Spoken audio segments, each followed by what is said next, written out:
Nova Gorica está aquí, Gorizia está aquí, es una ciudad que ha sido cortada en dos durante la Primera Guerra Mundial, la mitad es italiana, la otra mitad es eslovena. Afortunadamente estamos todos en Europa, se consigue pasar sin ningún problema ahora. Se dan las clases para la Escuela de Ciencias del Environment aquí, que es en Gorizia, la parte italiana. En cambio, la sede oficial está en Nova Gorica, prácticamente que atravesamos la carretera del otro país y la sede. Y en cambio yo estoy aquí, que es el laboratorio de materiales. Como veis, no sé si estáis familiarizados con la construcción de tipo comunista, pero esencialmente es lo que podéis ver ahí. mucho tipo aquí dentro. Es pequeñito. No tiene Son, mira, no sé cómo consiguieron hacer la foto azul. No, también son, ¿sabes? Es que no sé cómo consiguieron hacer estas fotos con el sol tan estupendo, porque estás bien raro. Fotosol, este año 2 meses. Como veis, 2 millones de habitantes significa esencialmente que el presidente de la República ha hecho la escuela con el director del laboratorio, que somos todos amiguitos, ¿no? Esto es una foto de los que estamos en este edificio estupendo excomunista. Este es el presidente, el primer ministro, este es el decano de la facultad, este es el rector, que creo que no veo, creo que es este. Como veis, la edad media es muy baja, es todo muy joven, hay todo para construir. La parte muy interesante de esto es que los estudiantes también tienen la posibilidad de contribuir. O sea, tenemos a los estudiantes de máster que muy simpáticamente, cuando han visto todos los cacharros para los láser, han pedido, por favor, ¿podemos venir a enroscar tuercas? Sí. O sea, es al estar todo en construcción, digamos, la interacción entre los docentes, los investigadores y los estudiantes es muy fuerte y bastante familiar. Eso no quita que hay que trabajar mucho. O sea, y cuando no se ven los resultados, se enfada muchísimo. Al ser un pueblo tenemos también acceso a las madres y vamos las madres corriendo. Sí, por desgracia sí. Entonces, yo os voy a hablar de estas cosas que son las excitaciones electrónicas, ¿de acuerdo? Porque hasta ahora lo que habéis visto son movimientos atómicos esencialmente, con la NEP, donde tenéis excitaciones atómicas, donde los átomos se mueven, atraviesan barreras, transiciones de fase, que es el mismo mecanismo. Ahora nos vamos a concentrar en los electrones, ¿de acuerdo? Ahora, los mecanismos fundamentales de excitación electrónica son los siguientes, tanto para hacer el link entre la teoría y el experimento. Se habla de fotoemisión, tenéis que recordar muy bien de esto, fotoemisión, y la fotoemisión es cuando se ilumina un material, llega el fotón, se ilumina con una luz bastante potente, consigue arrancar un electrón de la nube electrónica del material y lo lleva al infinito. ¿De acuerdo? Eso es la fotoemisión. El proceso inverso de la fotoemisión es inverse photoemission, obviamente, donde es al revés. Se inyectan electrones, se emiten fotones, se miden los fotones y esto nos da información sobre los estados vacíos aquí. Es un poco como si ustedes desde el infinito tenéis un electrón y lo lleváis a un estado vacío del sistema. ¿Vale? Con la fotoemisión entonces se mira la banda de valencia, con la inverse photoemission estáis mirando la banda de conducción. Y luego el otro, entonces esto, para la estructura electrónica experimentalmente uno determina la estructura electrónica usando principalmente estos dos tipos de procesos. ¿De acuerdo? Fotoemisión es muy fácil, experimentalmente inverse photoemission es un poco más delicado. Y gracias a esto se tiene la estructura, lo que se llama la estructura electrónica, con lo cual ahora ya tenéis una visión de lo que pasa cuando se está hablando de estructura electrónica, se está hablando de excitaciones cargas de la nube electrónica. Estáis por un lado quitando un electrón, por el otro añadiendo un electrón. Tenéis que tener esto muy presente. No se trata de una cosa neutra, estáis estudiando excitaciones cargas. ¿De acuerdo? Fotoemisión para la banda de valencia. Esto es una 2 siempre de un sílice, ¿vale? Un cristal. Y esta es la parte de los estados vacíos que se estudian con inverse photoemission. ¿De acuerdo? Y luego, aparte de estos dos procesos que tratan excitaciones, cargas de la nube electrónica, más 1 y menos 1, otro proceso muy importante es la absorción óptica. Ahí que tenéis que tener mucho cuidado porque llega un fotón en el material, no arranca nada. Ese fotón lo único que hace, si llega la energía correcta, promueve un electrón de la banda de valencia a un estado de conducción, formando lo que llaman un éxito. Pero ¿qué pasa? Aquí todos habéis hecho electromagnetismo de base, aquí tendréis entonces una carga positiva, aquí tenéis una carga negativa.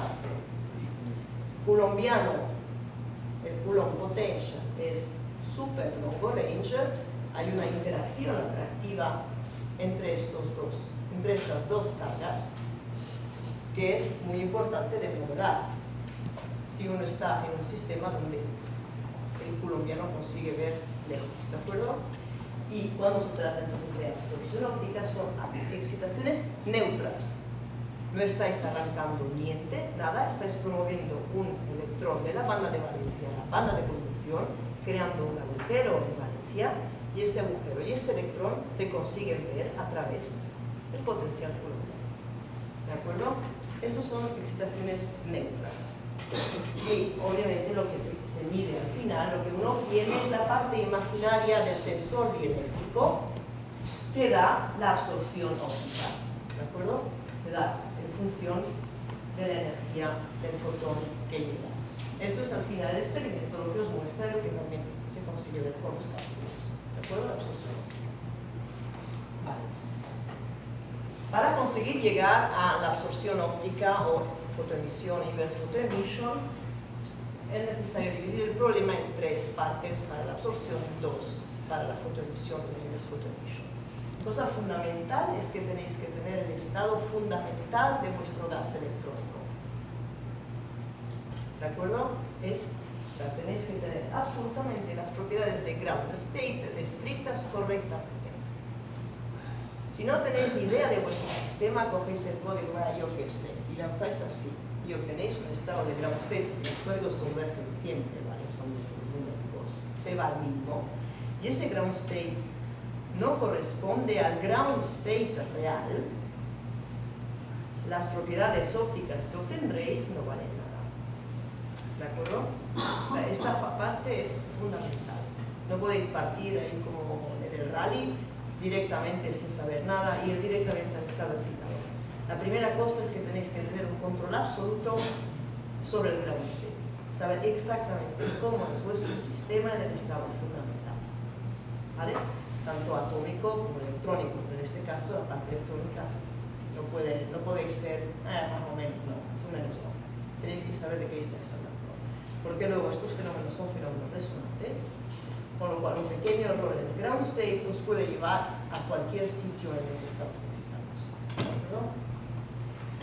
Una vez que tenéis vuestro ground state, tenéis que determinar la fotoemisión, o sea, qué le sucede al gas electrónico, cuáles son los niveles de energías. Cuando quitáis un electrón y lo lleváis al infinito, y lo mismo cuando añadís un electrón que viene desde el infinito. O sea, una vez que tenéis eso, tenéis el estado fundamental y con esto tenéis la 2, el electronic gap y los estados energéticos de excitación en el n-1, n+1. ¿De acuerdo? Una vez que tenéis esto, entonces sí que podéis pasar a las excitaciones neutras, que simplemente partiendo de estas excitaciones veis que aquí habéis creado un agujero y aquí habéis creado un electrón, ¿de acuerdo?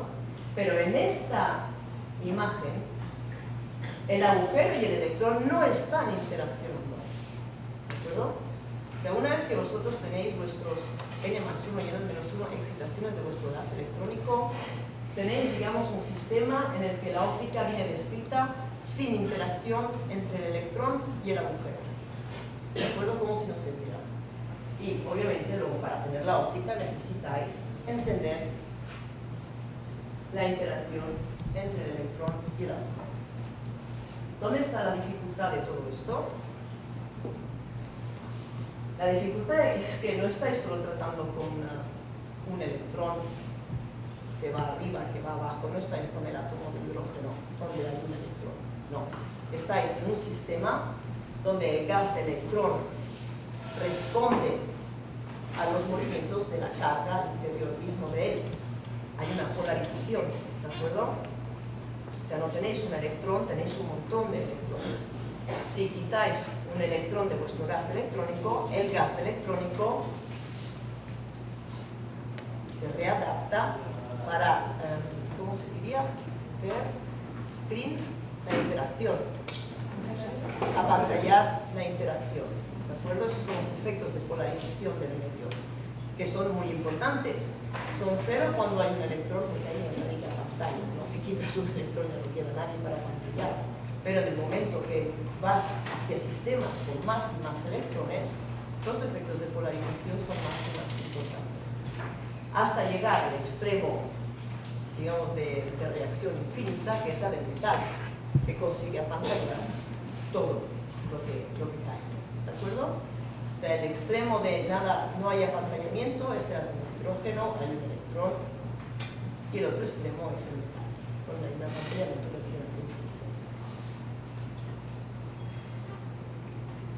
Y esa es la parte viciosa, porque si uno quiere reproducir la realidad, en la realidad hay un apantallamiento. Entonces hay que tener cuenta de este fenómeno de polarización que es obviamente many body, porque no tienes un electrón, tienes varios. Y como sabéis todos, imagino, cuando hay más de dos cuerpos, la solución no es analítica. Cuando hay 1000, hasta computacionalmente hablando, son problemas. ¿Vale?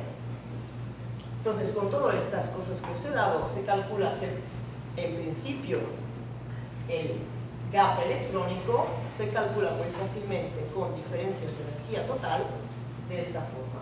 ¿De acuerdo? El gap electrónico, que es lo que habéis visto con las dos compañías, que es la diferencia entre un volumen o entre ionization potential y electron affinities, se calcula como diferencias de energía total. Energía total del sistema con un electrón más energía total del sistema con un electrón menos dos veces la energía total del sistema neutro, AN electrones. ¿De acuerdo? En cambio, las excitaciones ópticas, o sea, qué energía tienes que mandar el fotón para crear una pareja de electrón y agujero, se calcula como diferencia de energía total entre la energía total del sistema con el fotón menos la energía total del sistema sin el fotón. ¿Vale? La energía total del sistema excitado menos la energía total del sistema que no tiene ninguna excitación en su estado fundamental. Esto que parece una tontería es un infierno. No, es un infierno. Es, a ver, se dice en francés, es un casquión, es como una pared, tú vas con el coche toda pastilla y te estampas contra la pared. ¿De acuerdo? No existe la solución mágica que resuelve todos los problemas a cualquier nivel de aproximación. Eso no existe. Y ahora que habéis visto estas cosas de Bass, no habéis visto nada. Ahí va la pregunta. ¿Sabéis? ¿Tenéis una idea de por qué es un infierno? Está una parte práctica de por qué es un infierno y luego está la parte teórica de por qué es un infierno. A ver. ¿Quién viene? ¿Quién ha hecho un poco de materia condensada? ¿Quién sabe algo de puntos K? ¿Puntos K? Tú tienes cara de punto K. ¿Tú? ¿Alguien sabe algo de puntos K? Puntos K, el teorema de Bloch. ¿Cómo se estudian los sistemas infinitos a través del teorema de Bloch? El espacio recíproco. Ahí hay alguien que se está concentrando muy fuertemente. A ver, esto es muy fácil. Uno podría resolver todas las ecuaciones de espacio real, ¿de acuerdo? Pero cuando tienes un sistema periódico, lo que haces es cortar el problema en dos. Uno, la periodicidad de la célula, donde incluyes en el espacio recíproco nodos en los bordes de la célula periódica. Pero eso no es un sistema infinito, porque en un sistema infinito, si haces la transformada de Fourier, tienes nodos en menos infinito y más infinito. ¿Cómo conseguir hacer nodos en menos infinito y más infinito cuando uno tiene una célula pequeñita? Megatizar o plurimetizar. Tienes una célula así, consigues tener nodos aquí y aquí si usas enteros, ¿vale? Para conseguir tener nodos cada vez más lejos se añaden puntos K. Así sobre todo el espacio. En cada punto K, digamos, se añade la posibilidad de tener nodos cada vez más lejos. Es un jueguecito que puedes hacer muy fácilmente asumiendo con senos. ¿De acuerdo? Con senos y cosenos, jugáis un poco así, lo veis. Y ahora llega el problema. Para modelizar el sistema infinito es que si uno quisiera calcular el gap en el silicio, ¿vale? En el silicio tridimensional, uno tiene una célulita que más o menos hay dos átomos por células. ¿De acuerdo? Y hace su cálculo con un montón de puntos K para poder llegar justamente al sistema infinito. ¿De acuerdo? ¿Qué pasa si yo en mi código, cualquiera que sea, añado un electrón explícitamente? He añadido un electrón, de verdad. Si yo en un sistema con una célula primitiva donde tengo un montón de puntos K, al simular el sistema infinito, añado un electrón, meto en mi código NL igual, total charge igual, menos 1. ¿Cuántos electrones he añadido de verdad? No he añadido uno, sino que he añadido, grosso modo, el número de puntos K. Con lo cual, si uno tiene silicio de bulk, si quiere calcular el gap, está en condiciones periódicas con los puntos K, uno no consigue hacer eso, nunca. Ni eso, tampoco. Se queda con 2 veces la energía del sistema. O sea, sin llegar a problemas de Many-Body, de Coulomb interaction complicadas, simplemente por el hecho que uno para modelar un sistema infinito usa puntos K y que uno quiere modelar un sistema infinito. Cuando añades el electrón, estás añadiendo un número de puntos K por electrón, verdaderamente. ¿De acuerdo? Eso ya es un problema. Y uno podría decir, entonces yo lo que hago es que me cojo un pedazo de silicio grande así, meto un montón de vacío y ahí añado un electrón. Y sí.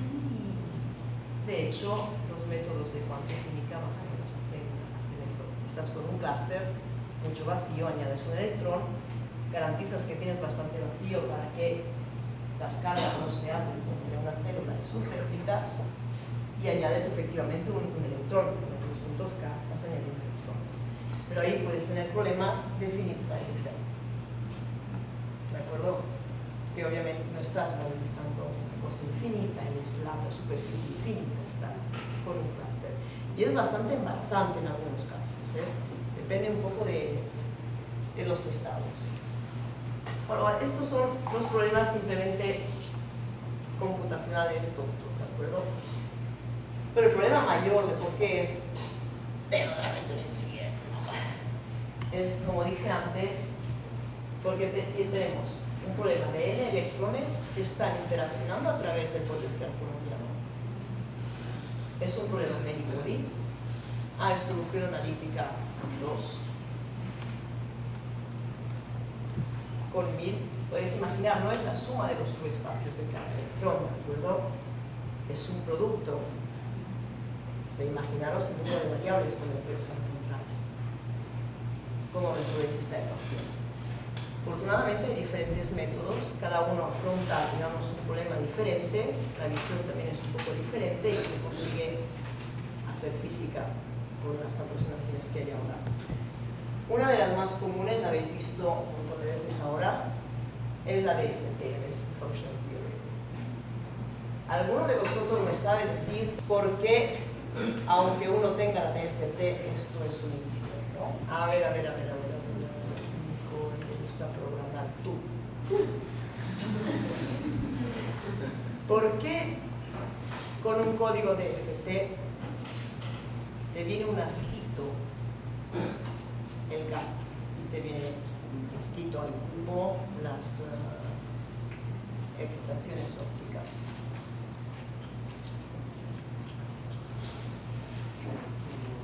¿Y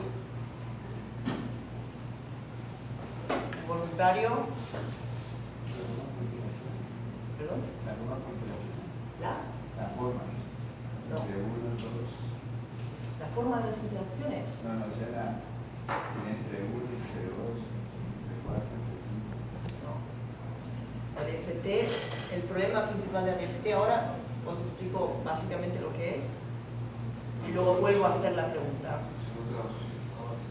Pero el problema es que estás tratando de definir cantidades que no son expectation values. Sí, pero con funciones de Ling.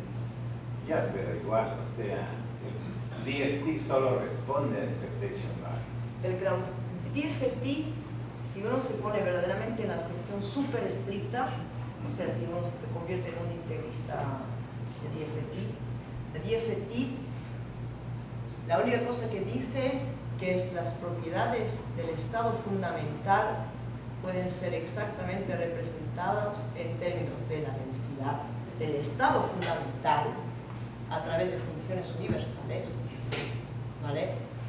Y que es posible de definir un sistema auxiliar de n no interagentes partículas en modo a que la densidad del estado fundamental del sistema auxiliar es igual a la densidad del estado fundamental del problema Many-Body. O sea, si uno hace el integrista, la única cosa que te garantiza la DFT es que, suponiendo que uno tiene la función universal, la densidad que viene de la suma de todos los estados Kohn-Sham, de las densidades Kohn-Sham, es igual a la densidad del estado fundamental del sistema Many-Body. Eso al nivel integrista, o sea, integrista propio, me falta solo ponerte el campo cuando uno quiere hacer eso. En versión integrista. Luego, pues fácilmente, porque los problemas, estado fundamental, y luego no conocemos cuál es esa función universal. ¿De acuerdo? Entonces se usan aproximaciones para ese funcional universal que nos tendría que reproducir la densidad del estado fundamental. Este a nivel superintegrista, ¿de acuerdo?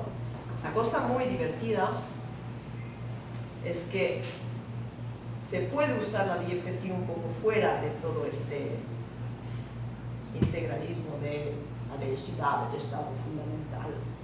Y de hecho uno se puede hasta dibujar los electrones de Kohn-Sham, compararlos con un experimento de microscopía y ver que tienen una forma buena.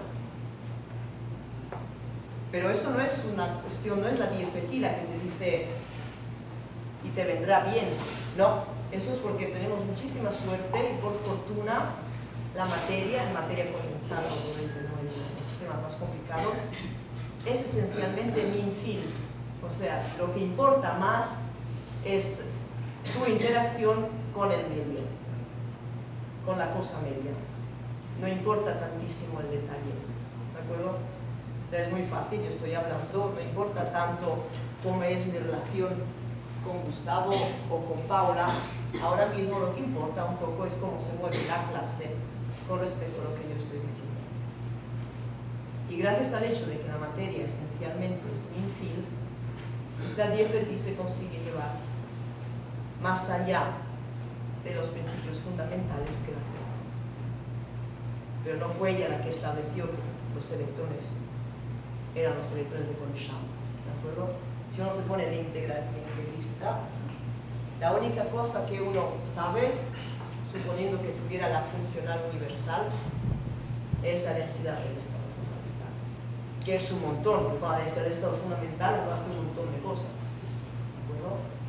Eso es el máximo drawback. ¿Y cuál es el problema de la TDD-FT?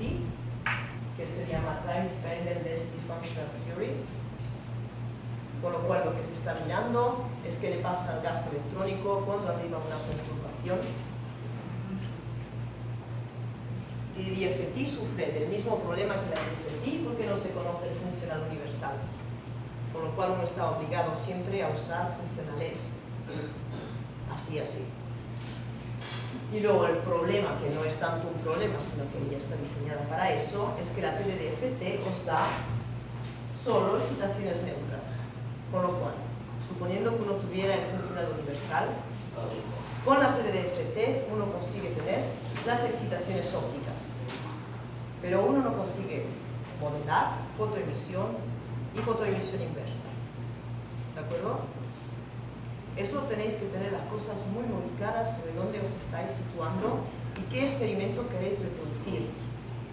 Porque a segunda de qué es lo que están haciendo en el experimento, conviene usar una cosa u otra, y no porque conviene por la aproximación, sino porque si en el experimento están quitando un electrón, tenéis que usar un método que sea capaz de reproducir el hecho que estáis quitando un electrón. Si en el experimento, en cambio, están haciendo una cosa de tipo óptica, o sea, lo que importa es la creación de electrones y agujeros, entonces tenéis que utilizar una técnica que trate el problema de electrones y agujeros, como la TDD-FT. ¿De acuerdo? O sea, intentar reproducir un experimento de óptica haciendo DFT, estáis en el estado fundamental. ¿De acuerdo? Reproducir un experimento de óptica con TDD-FT sí que tiene sentido, porque es lo que hace el TDD-FT, la respuesta del gas electrónico a una perturbación. Pero la ventaja es que el otro problema de absorción o emisión puros son locales, bien locales, químicamente hablando es algo local, entonces puedes resolverlo sin necesidad de ir a un periódico boundary conditions. Esa es la gran ventaja de la pero química. la DFT va mal. Si resuelves el positivo y el neutral, hace la diferencia, ese número es bien exacto. En moléculas no. En moléculas sí. Ni siquiera en el SIH4. No, eso sí te puedo mostrar. El ionization potential del SIH4, ionization potential, ¿de acuerdo? ¿Cuánto te cuesta para quitar un electrón? Usando energías totales, con la DFT, que Pero, tiene 9, algo, el experimento es 12,7. ¿Con qué funciona? Con el... No. Bitrelip y cosas que cuando uno está usando híbridos es toda otra cuestión. Pero eso es una perversión de la DFT.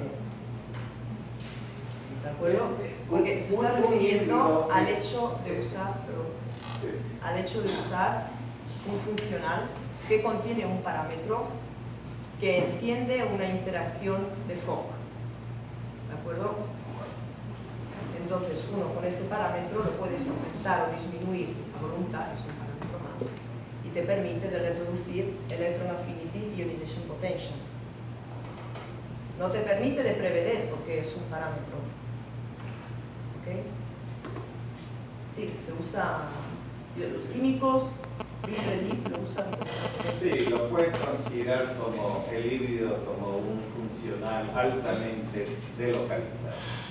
Con el comportamiento, claro, con una cancelación parcial de la self-interaction que viene de Artin, ¿no? Sí. Y un pseudo-screening porque no es un colombiano desnudo. El problema es que ese parámetro es ad hoc. Oh, ya, eso. O sea, Es el mismo problema de un método puramente ab initio donde el truncation es a tu criterio. Tú truncas ya sea la perturbation series o el configuration interaction expansion, tú lo truncas a un exacto, punto. exacto. No es. Pero ahora voy a explicar una cosa que es un remanejamiento.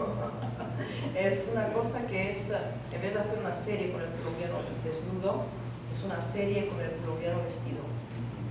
y es lo que está considerado ahora el state of the art para tratar photoemission, inverse photoemission y optical absorption, ¿de acuerdo? Es cuantitativo, cuesta muchísimo menos que los métodos de cuantoquímica y es cuantitativo, sin parámetros, ¿de acuerdo? Porque el problema del híbrido es justamente ese, aparte que no te da la óptica, porque el híbrido te puede dar ionization potential y electron affinities, o sea, te da las excitaciones cargas si lo usas al interno de la TFT, te da la óptica si lo usas al interno de la TDDFT. Tienes que usar dos cosas para tener una cosa o la otra. Y el problema es que tiene este parámetro que eres tú el que tienes que decidir qué pones, ¿de acuerdo? Entonces, claro, en ese momento ya no te conviertes en predictivo, sino que estás sometido a un gap medido experimentalmente. Una vez que tú consigues predecir cosas, pero estás siempre con la incertidumbre de ese parámetro que has introducido en tu funcional. O sea, es de usar con moderación. Uno lo tiene que usar si sabe muy bien lo que está haciendo, pero muy bien. O sea, si eres un químico y tienes experiencia, normalmente eso lo saben usar perfectamente y hacen unos cálculos con unos benchmarks que son increíbles. Yo he visto artículos en JCTC que son fabulosos, o sea, pero hay que saber lo que se está haciendo. No es que uno dice, mira, gallium arsenide con una impureza de iridio. Voy a poner un híbrido y le pongo el parámetro externo. ¿De acuerdo? Esto no existe. Existe el test calculation si uno quiere aprender un poco más sobre su sistema, pero no se pueden hacer cálculos así con parámetros y saber lo que se está haciendo. ¿De acuerdo? Entonces ahora lo que está considerando el state of the art es el uso de Green's function y many body perturbation theory que permiten de acceder a las excitaciones cargas y a la óptica también. ¿De acuerdo? Green function es una cosa que normalmente se estudia en la escuela, en la universidad, en la parte más de nuclear teórica, ¿de acuerdo? Con los diagramas de Feynman, lo que se hace los dibujos con los términos. Y digamos, la ventaja que tiene el uso de estas Green functions, se pierde un poco de información con respecto a los métodos de cuantoquímica que estaba nominando el compañero, porque al final se hace una convolución, se pierde información. Pero lo que sí que se consigue tener es los valores de expectación de cualquier operador de singular partícula en el estado fundamental. ¿De acuerdo? O sea, se consigue llegar a lo de la IFT con las Green function, se consigue tener la energía del estado fundamental y luego al mismo tiempo se consigue tener el espectro de excitaciones electrónicas, ¿de acuerdo? Que sean cargas o neutras, gracias a las Green function. Para pasar de las Green function hay que hablar del concepto de cuasipartícula. El concepto de cuasipartícula hasta se puede usar un ejemplo sociológico, ¿no? Digamos, un electrón libre que no está interaccionando, una partícula, sería un poco como un bebé que acaba de nacer, ¿de acuerdo? Pero se convierte en hombre sin haber tenido ninguna interacción con nadie. Una tabla rasa prácticamente, pero con un mínimo de su identidad que viene de los genes, ¿de acuerdo? La cuasipartícula sería un poco el hombre y sus circunstancias. O sea, ese ser humano que ha interaccionado con un montón de personas y entonces cuando tú lo ves, no estás viendo ese bebé solo con sus genes y su mente en blanco, estás viendo el bebé con sus genes, la mente en blanco más su experiencia, su interacción con el mundo. Eso es el concepto de cuasipartícula, ¿de acuerdo? Para, digamos,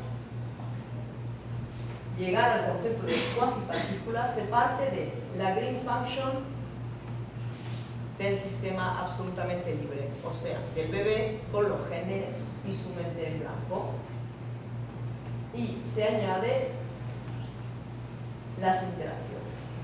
Esta self-energy es las circunstancias de nuestro objeto, ¿de acuerdo? Y es una ecuación que llama de tipo Dyson, porque si no Dyson, aquí está la función, aquí está la función.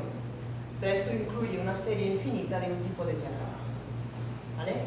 Y para poderla resolver necesitas invertir esta ecuación. Esa es la clase particular. En un estado de Fourier, digamos, llegas a una solución aquí, donde estos son las frecuencias, esto son los picos del bebé con sus genes y la mente en blanco, y estas son las interacciones que mueven esa resonancia, esas extracciones. ¿De acuerdo? Y claro, ahora viene la parte, las aproximaciones. Esto es en principio, ¿no? La clase partícula, el hombre con sus interacciones con todo su entorno, todas las interacciones que ha tenido en toda su vida. Ahora hay que ver cómo calcular las circunstancias de este hombre, ¿de acuerdo? Y ahí hay diferentes aproximaciones. La primera y más estúpida es la aproximación de Hartree, que esencialmente se incluye una interacción directa. ¿Veis? Aquí está la carga del electrón, este es el potencial coulombiano, esta es la energía cinética, ¿de acuerdo? Esto, la primera aproximación es la aproximación de Hartree, que sería un poco como decir el bebé, sus genes, su mente blanca, que se mueve y no hay nada más, ¿de acuerdo? Si uno resuelve las ecuaciones asumiendo la integración de Hartree, lo único que obtiene es un shift de las energías del sistema no interagente, ¿vale? Un poco como el bebé, sus genes y su mente blanca que se mueven un poquito. Entonces está aquí, me pongo aquí, ¿vale? Otra aproximación a la self-energy es lo que se llama la aproximación de Hartree-Fock, que es fue súper exitosa en el mundo de la cuantoquímica, que es, además de Hartree, se incluye el escambio, exchange, como primera interacción, ¿de acuerdo? Exchange, la repulsión de Pauli, no puede haber los electrones, básicamente es eso. Y en este caso, la self-energy, digamos, las circunstancias de este hombre se escribirían como el coulombiano, el coulomb potential, con la función de I. Y esto es equivalente en el mundo de la física a decir que lo que se está incluyendo como circunstancias en esta partícula es la creación de un electrón o de un agujero al nivel de vacío, que se propaga sintiendo como interacciones el coulombiano desnudo. O sea, esto no incluye los efectos de polarización, ¿de acuerdo? Es un poco como uno tiene su gas de electrones, quita un electrón y el gas de electrones no se mueve para apantallar el agujero que habéis creado. Esta es la aproximación de Hartree-Fock. ¿Cuándo funciona muy bien? Funciona muy bien cuando hay poquísimos electrones. Cuando hay muy pocos electrones, el apantallamiento es muy bajo. Entonces, resolver las ecuaciones con Hartree-Fock te vienen unos potenciales de ionización y unas afinidades electrónicas que son prácticamente clavadas al experimento. En sistemas con pocos electrones, ¿de acuerdo? Donde este efecto de polarización es... Y luego, para ir más allá de esta aproximación de Hartree-Fock, están los métodos de cuantoquímica, que son los de verdad. O sea, ellos resuelven de verdad el problema, pero es pesadísimo, ¿de acuerdo? Esto computacional, digamos, es como una serie de Taylor, ¿de acuerdo? Sobre el coulombiano desnudo, que como sabéis, el coulombiano desnudo es el largo range, con lo cual para conseguir converger esa serie e integrar efectos de polarización en esa serie con el coulombiano desnudo, tenéis que ir a niveles muy altos. Computacionalmente es tremendo. Entonces, que le vino una idea a un señor que se llamaba Ehring Lutwitz en los años, madre mía, los años 60, en los años 60, que se llama GW gamma, ¿de acuerdo? Y esto, en vez de probar a hacer una serie en función del Coulomb potential desnudo, lo que se le ocurrió a él fue decir, vamos a hacer una serie con el Coulomb potential vestido.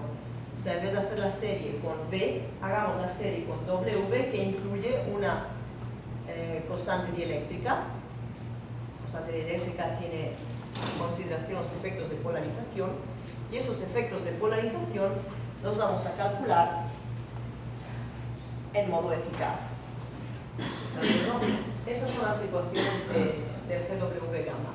Entonces, ¿qué pasa? Que es muy eficaz para los sistemas con muchos electrones, porque corriendo consigue ser cuantitativo, con un costo computacional muchísimo mayor que la de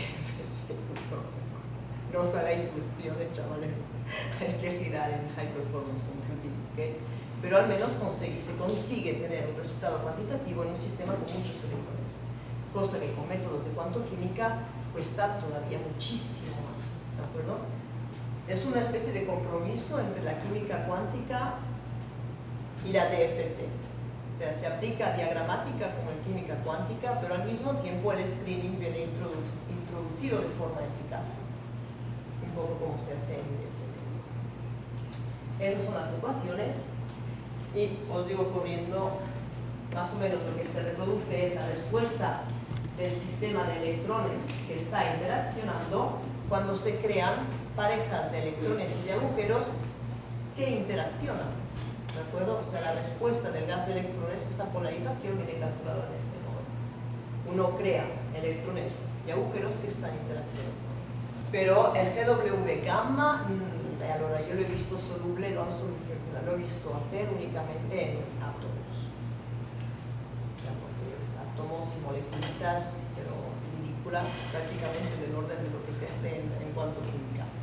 Lo que se usa ahora y que se ha convertido en el state of the art en los últimos 20 años es lo que se llama el GW y basta, ¿de acuerdo?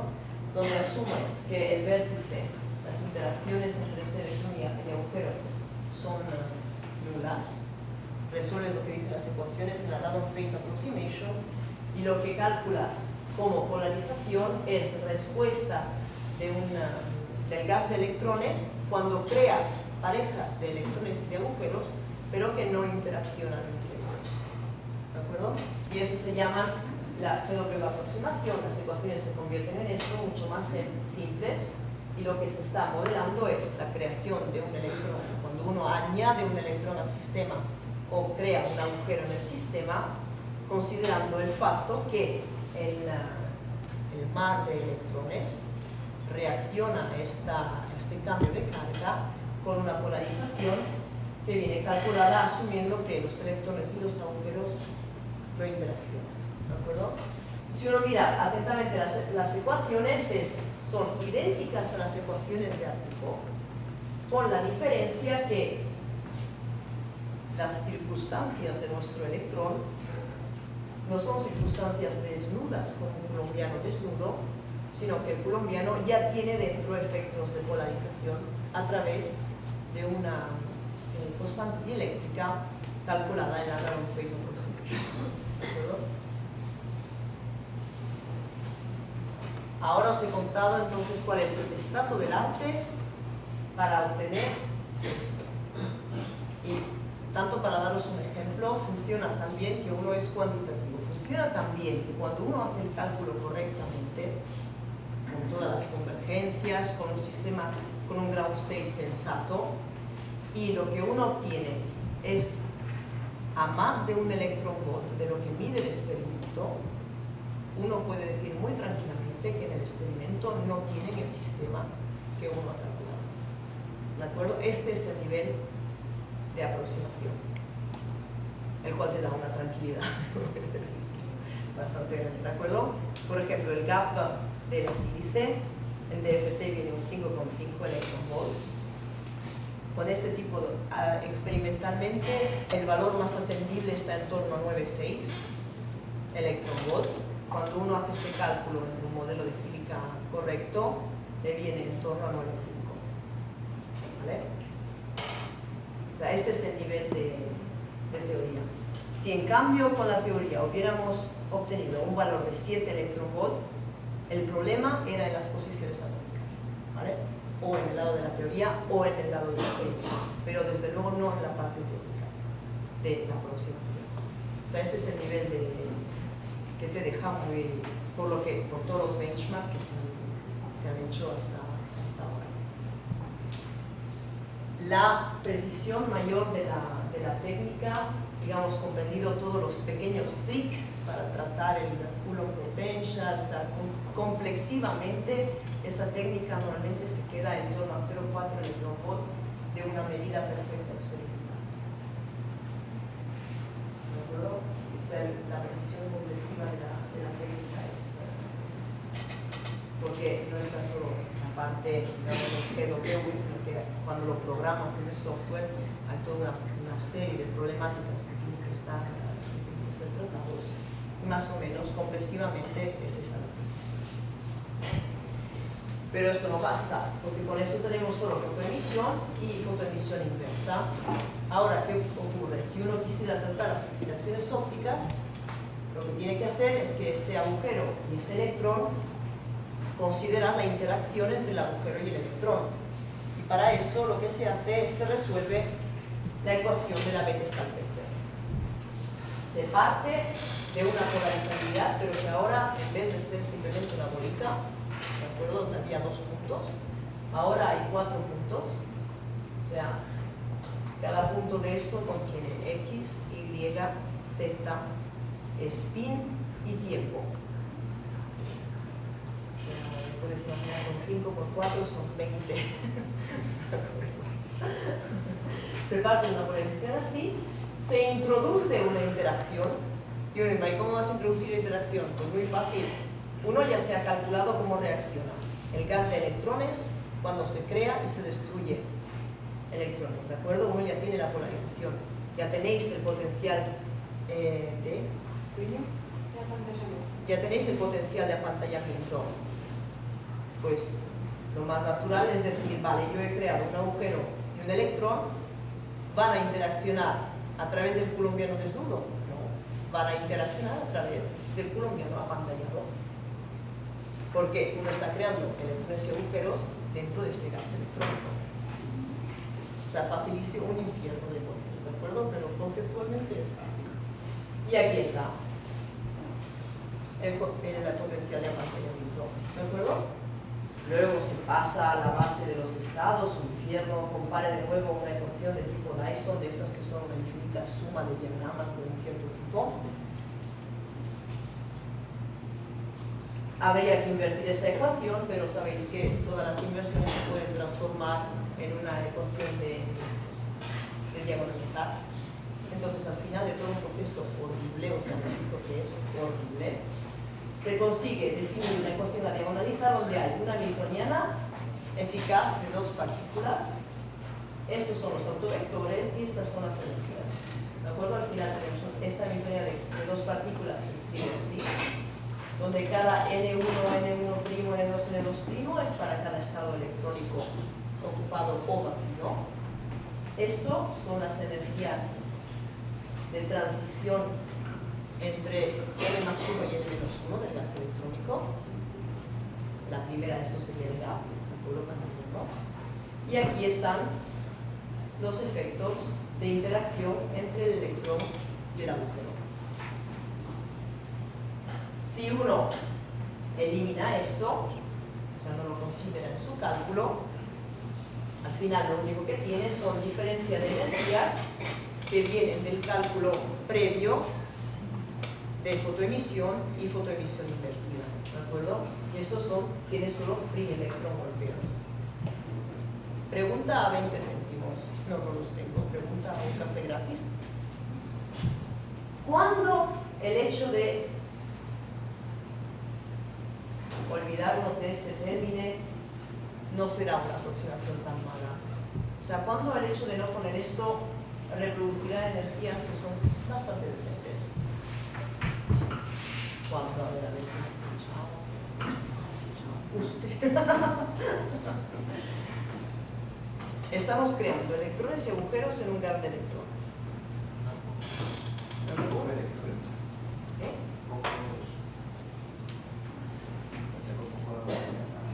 Cuando hay pocos electrones, al revés. Cuando hay pocos electrones, el efecto de polarización es muy bajo. Cuando uno crea un electrón y un agujero, ese electrón y ese agujero se ven muy bien, con un coulombiano que es prácticamente desnudo. Con lo cual, la atracción entre este electrón es muy fuerte. es en el caso de los metales, ¿de acuerdo?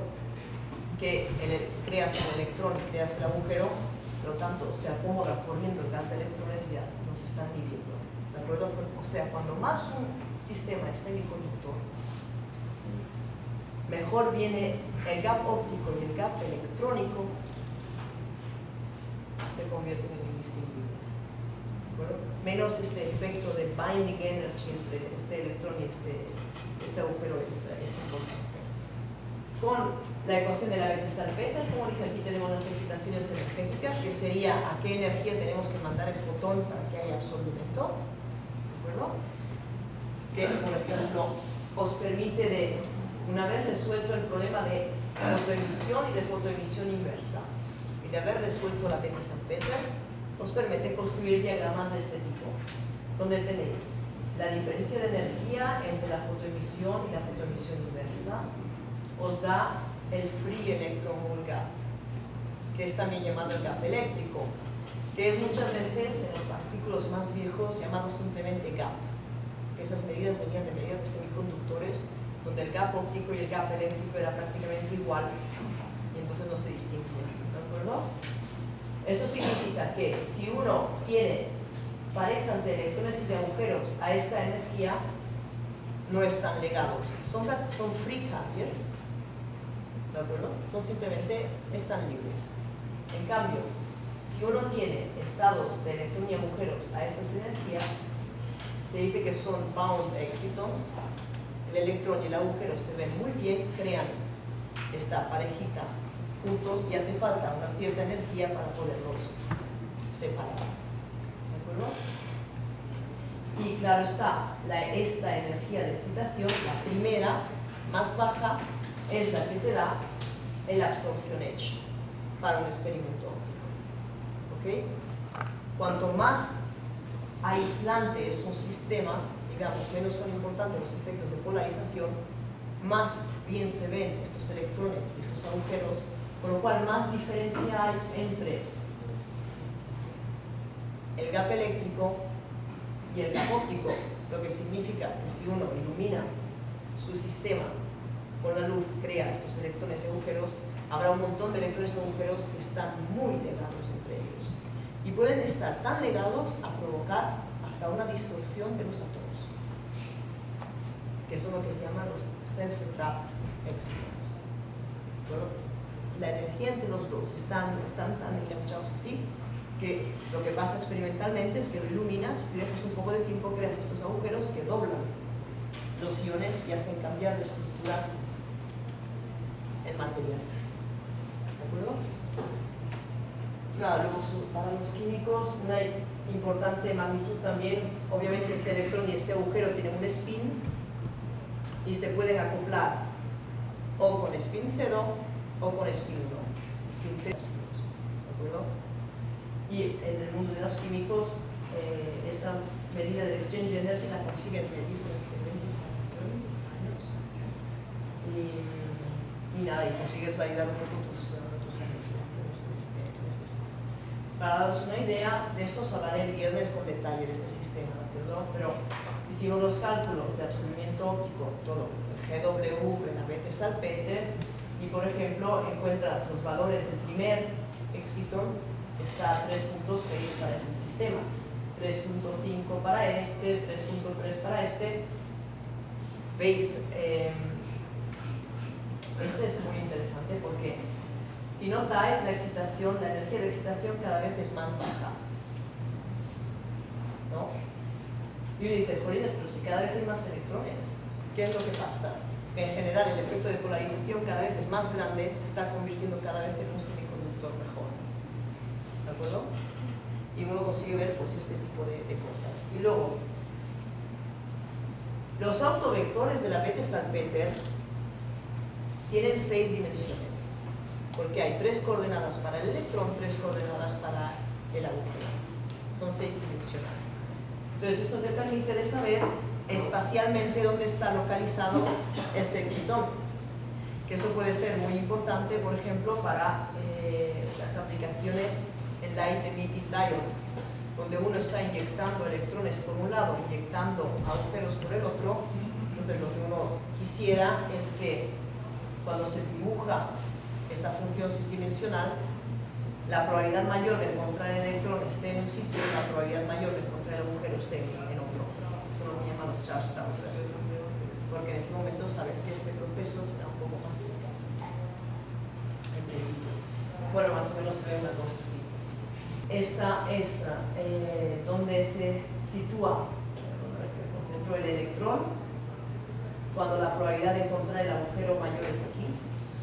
Y esto al revés es cuando el electrón de la probabilidad de encontrarlo es mayor aquí, donde está el agujero.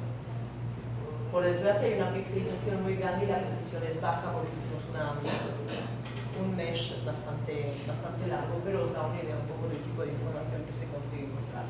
Claro, cuando ves un tipo de diagramas así, dices, ah, esto es un charge transfer, porque el electrón está en un sitio y el agujero está en otro. ¿No? Yo os he parado, resolvéis la ecuación de la Bethe-Salpeter y tenéis energías de excitación y la función de onda de esta pareja de electrones y agujeros. Pero eso no basta, porque cuando queréis comparar con un experimento de absorción óptica o queréis ver si estos electrones y estos agujeros se acoplan de modo importante con la luz, tenéis que calcular la función dieléctrica y lo que hay aquí que se llama los oscillator strength, que es cuánto se acopla este estado excitónico con la luz, la sección eficaz, si absorbe o no absorbe esta cosa, ¿de acuerdo? Entonces, una vez que te calculas esto, pues obtienes diagramas de este tipo, donde aquí es la parte imaginaria de la función dieléctrica que reproduce el absorbimiento óptico, ¿de acuerdo? La parte real es la prueba de la reflectividad, o está en la prueba de la reflectividad, ¿vale? Y aquí he diseñado el free electromole, que está aquí, como veis, hay un montón de estados ópticamente activos en toda esta región para este sistema. Bueno, esta información del ópticamente activo es muy importante porque si uno quiere tener una device para un light emitting diode que sea muy eficaz en principio, necesitas que haya estados que sean capaces de emitir luz. La emisión de la luz es el inverso de la absorción, por lo cual este tipo de gráficos de la información también si son capaces de emitir o no. Y para un light emitting diode tú estás imitando electrones y agujeros aquí, al edge del free electromole, ¿de acuerdo? Entonces te interesa que haya un montón de estados ópticamente activos cerca de esta zona, que son estados que potencialmente este electrón y este agujero se combinarán en el excitón y luego emitirán luz. ¿Vale? O sea, esa es la información que uno puede recuperar de esto. Aparte simplemente decir, ah, very good agreement with experiments, hay también un montón de información que se puede sacar. ¿De acuerdo?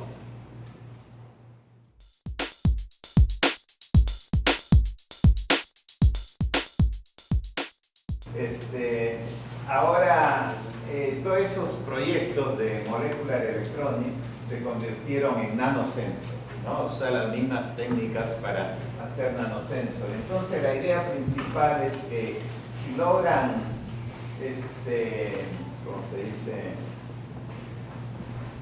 Si logran aislar una molécula individual con dos electrodos, ¿no? Poniendo dos electrodos y aplican un voltaje a estos dos electrodos, va a circular una corriente a través de esta molécula. Y esa corriente va a cambiar de acuerdo a qué hay arriba, qué se coloca alrededor de esa molécula, ¿no? Es obvio pensar de que si la molécula tiene algo en paralelo, ¿no? La corriente va a cambiar. No va a cambiar en una forma lineal o una forma bien predictiva, pero va a cambiar y nos va a decir, nos va a dar una idea de qué cosas que se colocó encima, ¿no? Entonces, ese es un sensor bien simple, bien común, ¿no? Va más allá de los sensores espectrográficos que usaban vibraciones, por ejemplo, para detectar. Entonces la idea es usar esto, ¿no? Corriente, voltaje, porque esto no continuó para hacer electrónica, porque la idea era hacer electrónica con moléculas.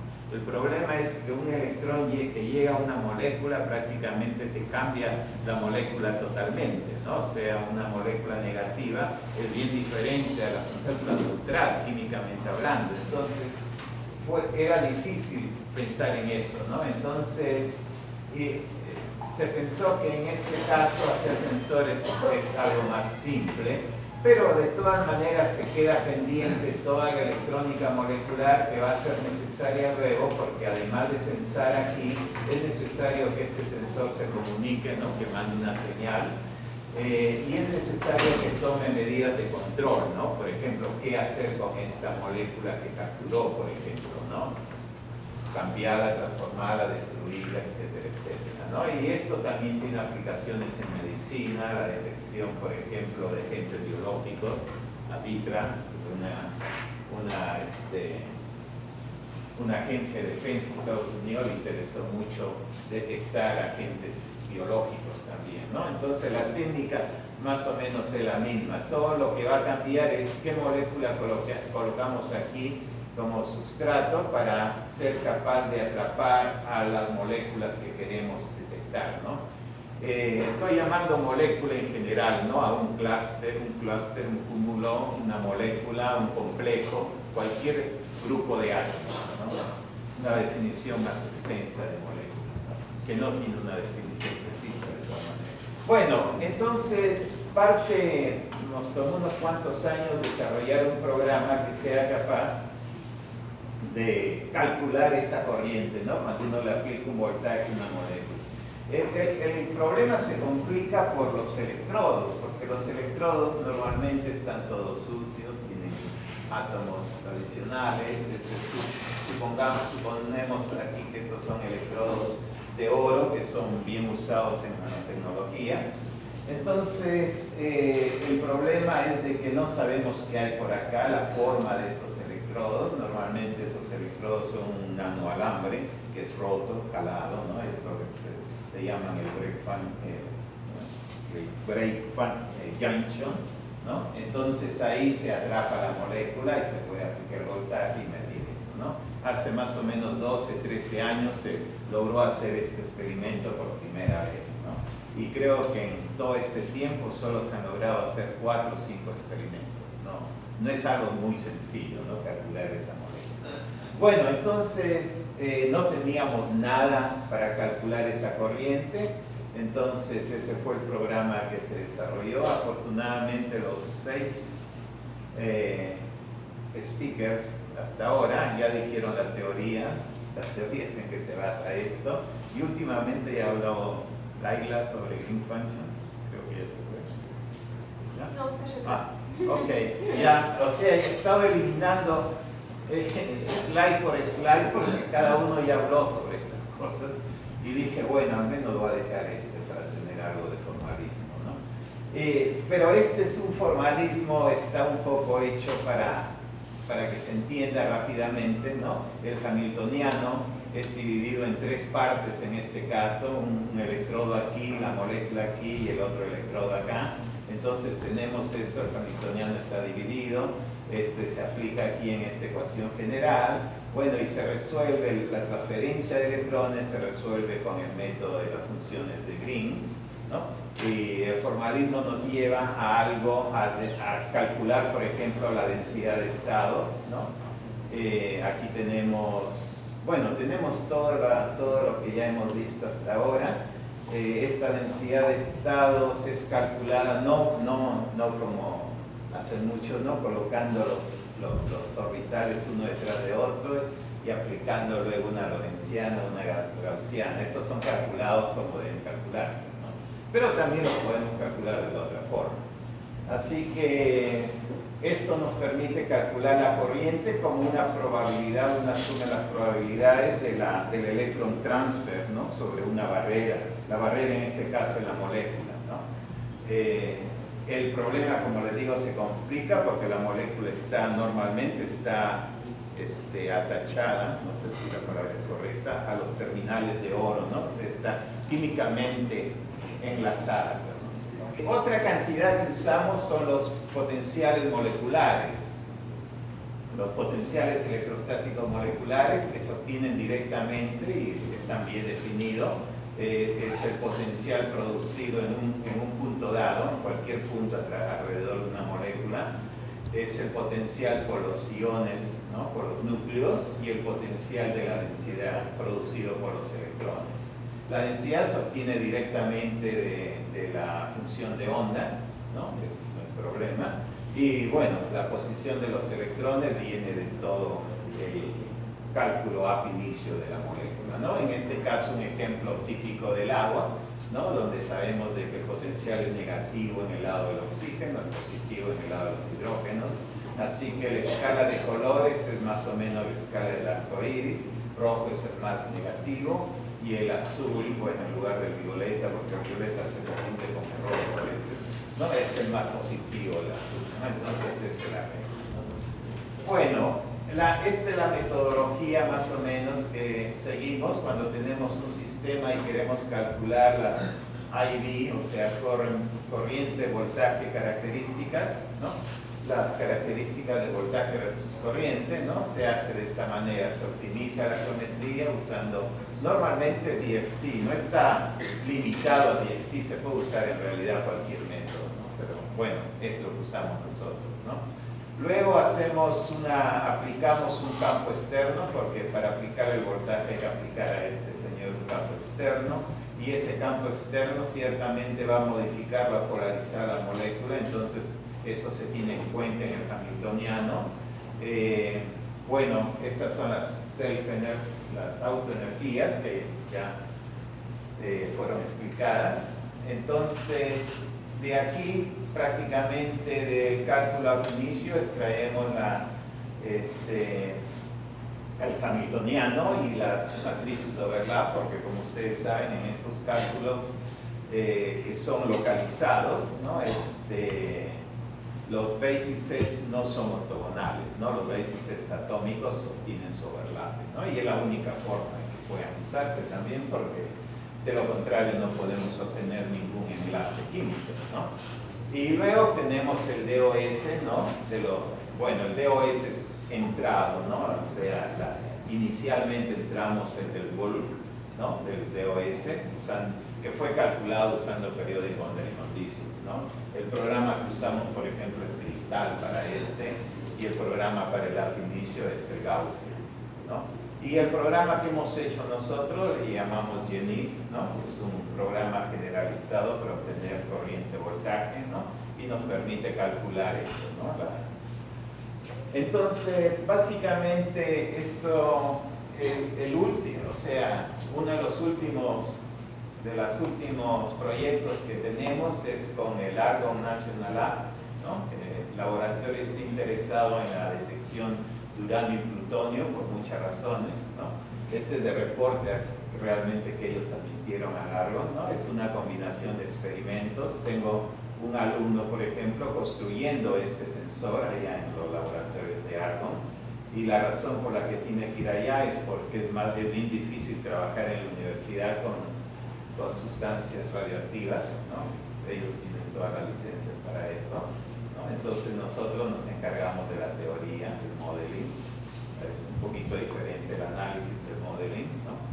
La motivación, bueno, es una serie de problemas, ¿no? Queremos detectar, por ejemplo, si un poco de agua de desecho, agua o desagüe, ¿no? Hay algunos átomos de uranio o plutonio, ¿no? Porque si encontramos algunos átomos es que hay alguna fuga por ahí al lado, o alguien está construyendo en forma secreta su bomba de uranio o plutonio, ¿no? Es importante saber. Entonces quiere hacer un sensor que sea el tamaño de un teléfono celular, ¿no? Y si uno está pasando por un lado, con una pequeña muestra, ¿no? De tierra, y puede detectar inmediatamente si hay algunos átomos, ¿no? Y el proyecto está avanzando, es interesante. Se quiere que sea algo pequeño, que nos dé una primera indicación de lo que hay antes de llevar todo el equipo ya pesado, ¿no? Que va a detectarlo con mucha más precisión, ¿no? Entonces, bueno, el accidente que hubo en Fukushima, eso trajo muchos problemas, porque justo ocurrió en el año que Estados Unidos empezaba a dar los inicios para construir una nueva serie de reactores nucleares. Todos esos proyectos se pararon inmediatamente, ¿no? Bueno, uno de los problemas de estos cálculos es que tenemos que ahora trabajar en esta zona, ¿no? Donde está el uranio y plutonio, ¿no? 92, 94, ¿no? Son átomos ya demasiado pesados, no hay mucha información sobre ellos, no hay inclusive muchos basis sets, ¿no? Como ustedes saben, la mayoría de los basis sets que los químicos tienen corresponden a esta línea de átomos, ¿no? Normalmente tenemos buenos basis sets y, como ya se dijo más antes, muchos cálculos con DFT para moléculas que contienen estos átomos se dan con una precisión química, ¿no? Con lo que le llaman precisión química, que más o menos es 1 kilocaloría por mol, ¿no? Para los que son físicos, un electronvolt es más o menos 23 kilocalorías por mol. Entonces, esto se quedó. Quería mostrarle a los alumnos cómo trabajar con estos orbitales moleculares, pero lo voy a decir bien rápido, como ustedes saben. Este es el átomo de oxígeno. Estuve buscando el de carbono porque es el que estoy más interesado, pero encontré al de oxígeno. Aquí tienen un átomo, tienen el 2s. El 1s está tan debajo que no alcanza en esta escala, pero este es el 2s. Aquí tienen los 2p, pueden llamarle cualquiera, total, es irrelevante, 2px, 2py, 2pz, ¿no? Entonces, 2 se ocupan porque en el oxígeno, ¿cuántos electrones hay en oxígeno? Es la pregunta. ¿Algún alumno? ¿Cuántos?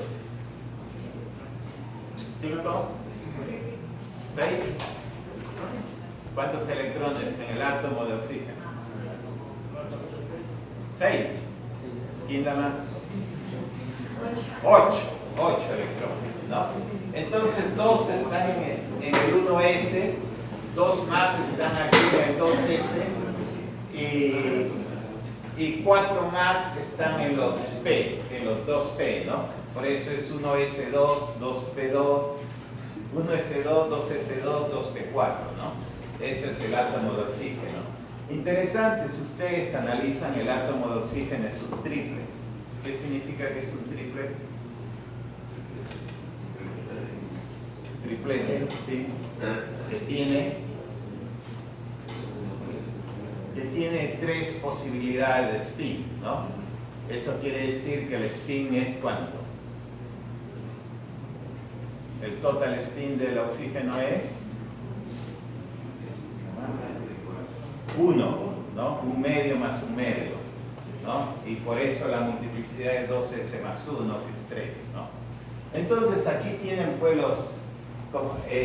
ni siquiera puedo colocar el 2s up igual al mismo nivel que el 2s down, porque como tiene diferente número de spin alfa que spin beta, estos se polarizan, ¿no? Se separan un poquito cada uno.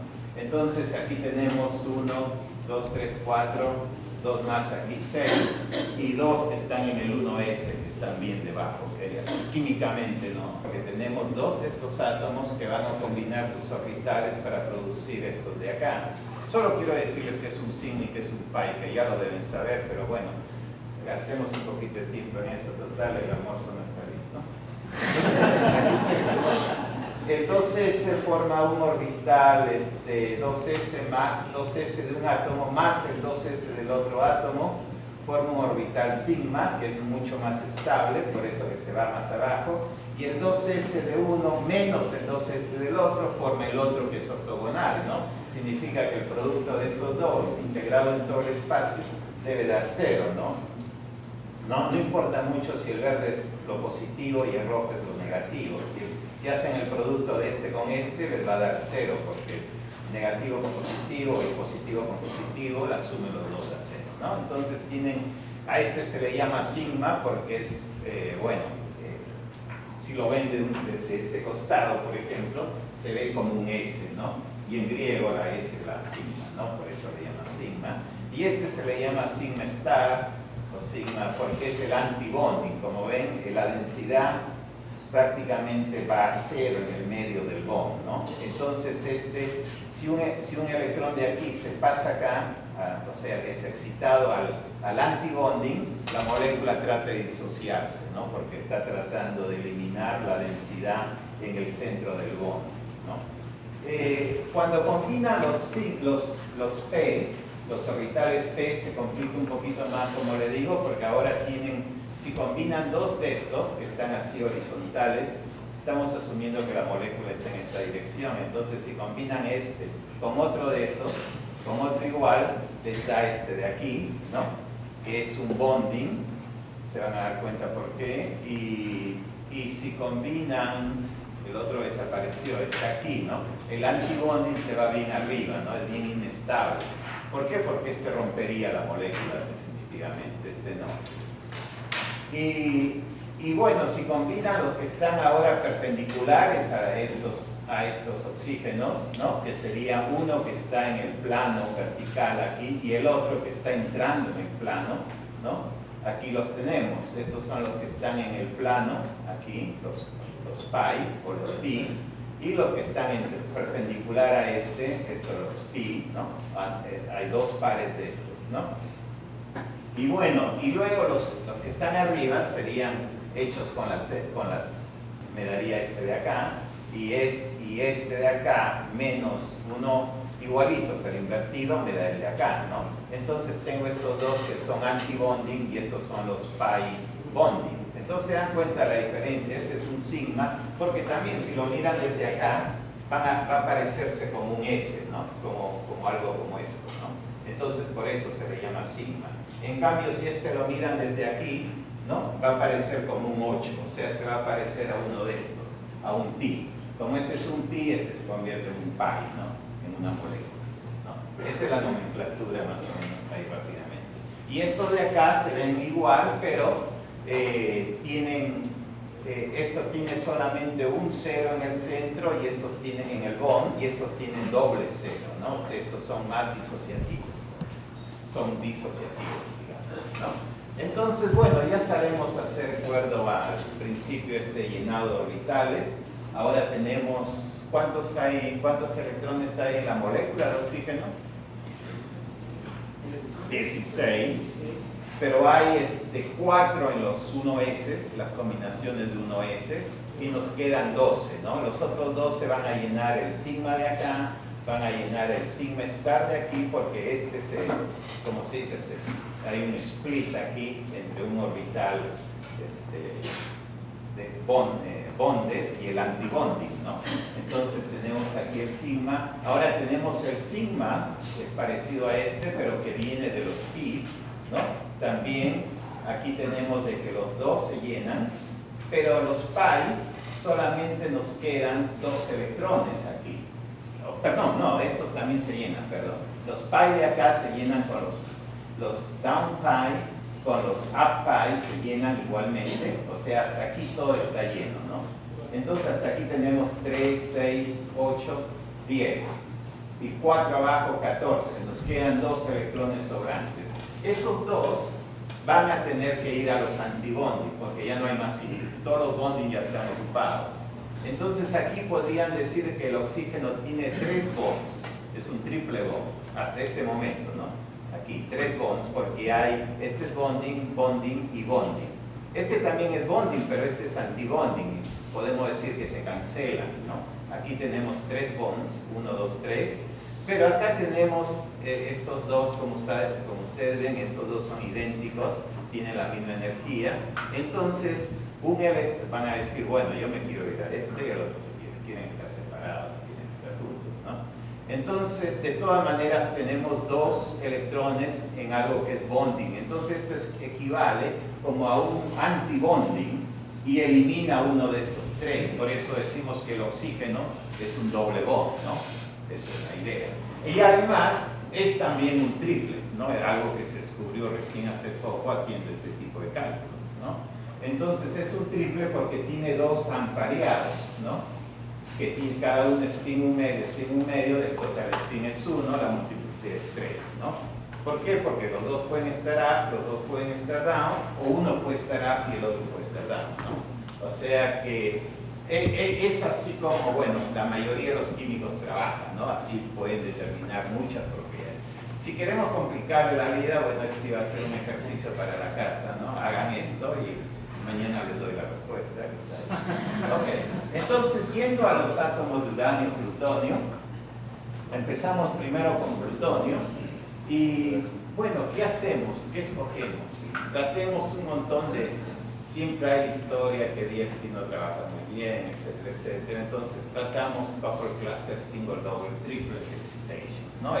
Creo que es el método más grande que existe de los tradicionales, ¿no? Tratamos MP2 o Molar Pleasant Perturbation Theory, que es Couple Cluster Single, Double y Triple Excitations, ¿no? Se refiere a los determinantes excitados. Básicamente nos quedamos de nuevo con DFT porque, bueno, nos dieron, para los resultados que tenemos experimentales, nos dieron los mejores resultados. Así que, bueno, como tenemos toda la experiencia de moléculas que contienen átomos más pequeños, es algo excelente, continuamos con este método, ¿no? Ayer vi que alguien usaba también. Felicitaciones. Bueno, pues, un poco más de comparaciones con el experimento, todo fue bien, o sea, no voy a entrar en esos detalles. Entonces esto es lo que se pensó en el momento hace unos 12 años, ¿no? Cuando se dio la iniciativa. Inicialmente se pensó de que, bueno, si la electrónica ha avanzado a nivel de que puede colocar, por ejemplo, terminales o electrodos cada 20 nanómetros, en ese tiempo creo que todavía eran 100 nanómetros de tamaño mínimo, ¿no? Estos electrodos, por ejemplo, de oro en un chip, ¿no? Se pueden colocar cada 20 nanómetros. Ya no se puede trabajar los detalles de lo que hay dentro de este sistema, ¿no? Es algo que ya se deja para la química, ¿no? Entonces se pensó en lo que se llama de self-assembly, por ejemplo, ¿no? Autoensamblaje, ¿no? De que las moléculas se ensamblen solas, ¿no? Entonces, bueno, se podían ensamblar de alguna manera interesante, por ejemplo, un tipo de moléculas bien conocidas, estos son los llamados OPEs, oligofenilnetilines, ¿no? Estas se podían ensamblar casi de forma aleatoria, y las características, estas las analizamos individualmente porque estas moléculas son suficientemente pequeñas como para poder hacer un análisis bien preciso. Pudimos obtener las corrientes, las características de corriente versus voltaje de cada una de esas moléculas, que son las mismas, ¿no? Inicialmente. Entonces, si ocurre que estas moléculas tienen estados, son, digamos, binarias, tienen dos estados posibles, ¿no? Hay muchas moléculas que tienen esa situación. Entonces, se pueden asumir que se comportan digitalmente, como ceros o unos, ¿no? Entonces, ese estado se puede programar enviando señales, utilizando técnicas que bueno, eran muy prácticamente desconocidas a los químicos, por ejemplo, usando esas técnicas de inteligencia artificial y todas esas cosas, se podían programar estas moléculas para que todo este circuito molecular, ahora que está dentro de este sistema, que ya no es accesible por las técnicas electrónicas, se podía trabajar y se pudiera hacer, por ejemplo, un pequeño procesador, algo que tenga funciones, usar 3, 4 de estas como entradas, otras 4 como salidas, y hacer que todo esto se comporte como un dispositivo electrónico mucho más sofisticado. Y bueno, se logró algo de esto, se hizo, pero bueno, de ahí se pensó que esto serviría mucho mejor como un nanosensor, ¿no? O sea que cualquier cosa que caiga a este sistema podemos mandar en señales de entrada y de salida y podemos saber qué es lo que está pasando en este sistema, ¿no? Cuando se trabajaba con esto todavía no se sabía del grafeno, por ejemplo, ¿no? El grafeno, perdón. Hicimos trabajos sobre esto, calculamos qué pasa cuando estos cúmulos de oro se conectan con otro tipo de moléculas, inclusive un paper muy interesante en colaboración con experimentales, ¿no? Por otro lado, seguíamos investigando cómo los potenciales moleculares son capaces de determinar qué es lo que pasa en una molécula a distancia, cómo pueden reconocer potenciales complementarios. Por ejemplo, en ciertas enzimas, ¿no? Ciertas proteínas que tienen este poder enzimático o de catálisis, ¿no? El equivalente a catálisis, ¿no? Simplemente observando la forma del potencial, no sabemos qué molécula es esta, yo sé que es trinitrotolueno, ¿no? Un explosivo. De acuerdo a qué es lo que ve esta enzima, le va a enviar 2 electrones y 2 protones en una forma bien coherente, de tal manera que después de lograrse esa reacción de 2 electrones, 2 protones, prácticamente el potencial electrostático se ve idéntico, bien similar. Y si es similar, continúa haciendo lo mismo, o sea que esta enzima lo que hace es mandar 2 electrones y 2 protones cada vez que ve un potencial electrostático de esta forma. Una vez que nota aquí que ya hay un cambio, por ejemplo, como les digo, esta es la escala de valores, ¿no? Esto es 5 voltios, aquí es menos 5 voltios, verde más o menos es el neutro. Podemos ver de que ya deja de hacerlo y prácticamente ha producido una neutralización de la molécula.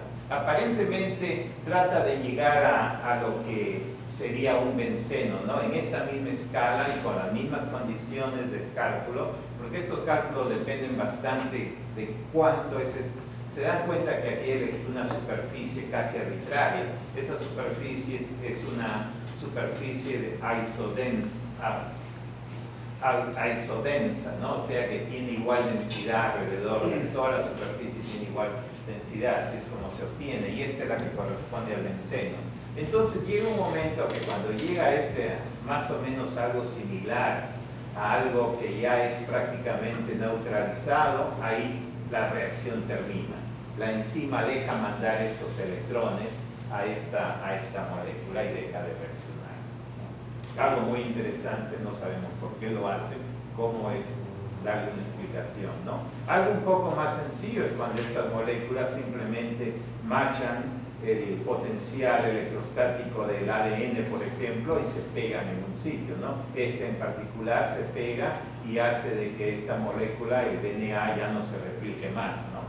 Esta es la forma que se cree que era la más simple, la más sencilla de usar los potenciales moleculares. Bueno, ahora tenemos que hacer eso con tremendos pedazos de ADN, ¿no? Inclusive la idea es mandar unos torpedos moleculares, ¿no? Ahora que está el grafeno, en los carbon nanotubos.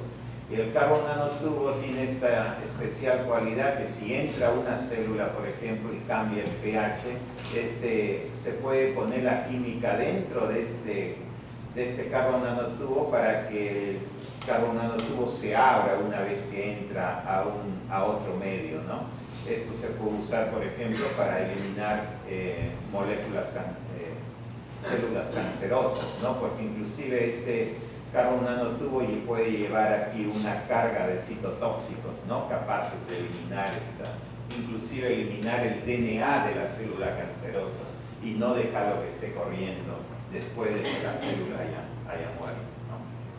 Bueno, eso es más o menos lo que se tenía. Entonces empezamos a hacer simulaciones para hacer ciertos tipos de sensores, por ejemplo, sensores usando carbon nanotubos, en los cuales se va a enroscar un pedazo de DNA, ADN, por ejemplo, de esta manera, ¿no? O sea, las simulaciones se hicieron, estas son simulaciones convencionales, ¿no? No son ab initio simulations, serían, porque aquí hemos eliminado las aguas, ¿no? Esto está en un paño de agua, y en una caja de agua. Entonces estuvimos viendo cómo hacer esto, cómo lograr de que enrollar un pedazo de ADN, un aptamer en realidad.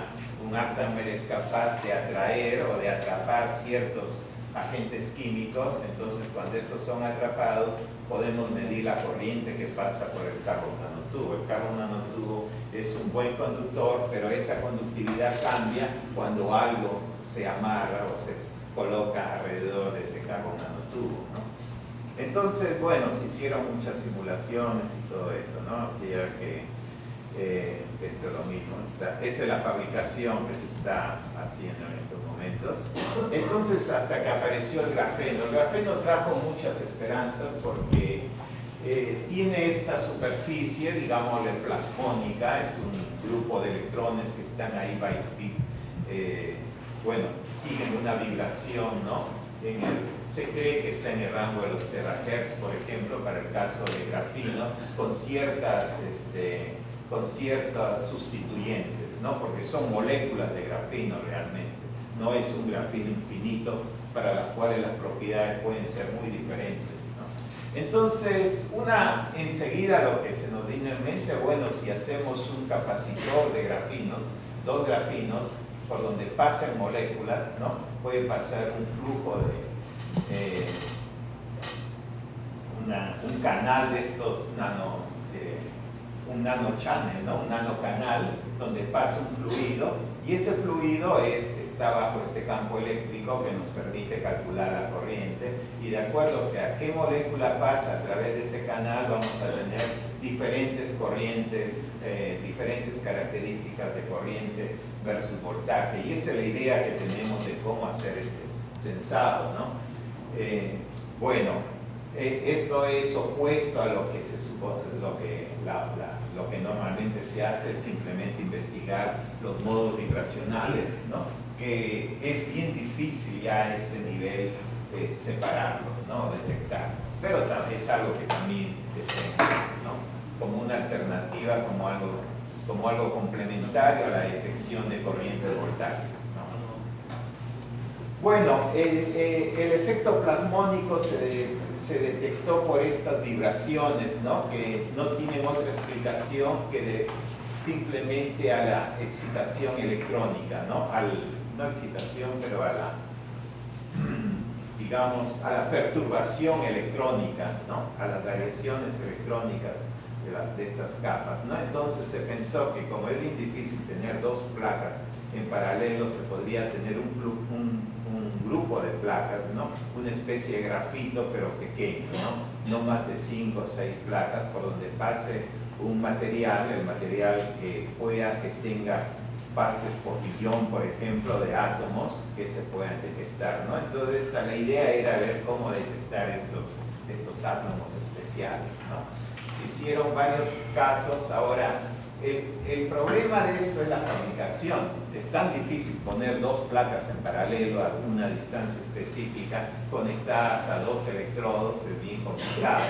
Entonces se pensó que ¿por qué no hacemos pasar el fluido por encima de una placa de grafino y simplemente medir la corriente voltaje a través de esa placa? No va a ser tan específico, pero probablemente nos va a dar una buena idea, ¿no? O sea, simplemente agarrar una superficie y hacer pasar, ¿no?